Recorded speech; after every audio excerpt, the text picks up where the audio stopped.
vai fazer isso aqui subir e descer.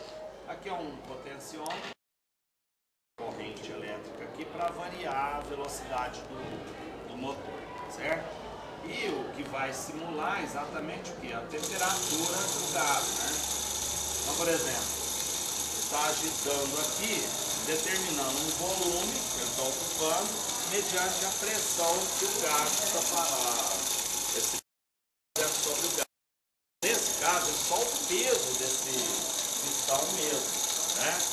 A pressão atmosférica aqui não conta. Por quê?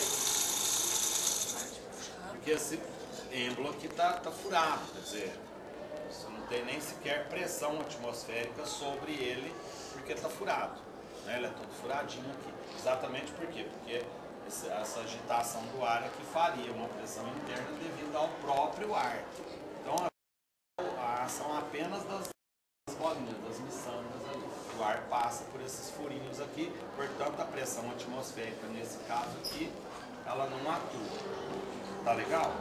Como é que a gente da variação da pressão, variação do volume? Variar a temperatura, por exemplo, diminuir a temperatura, né?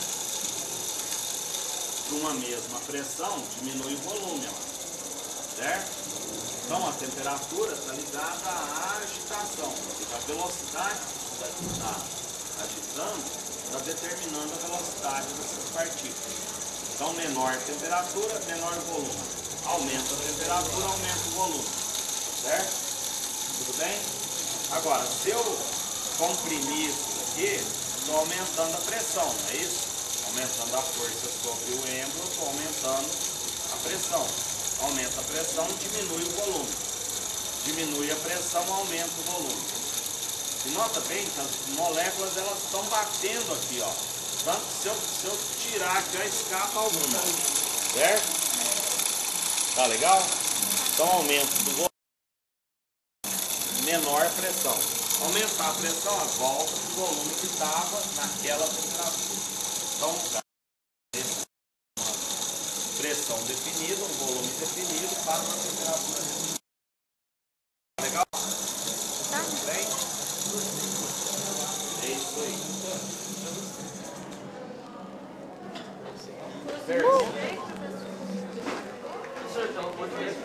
Come on!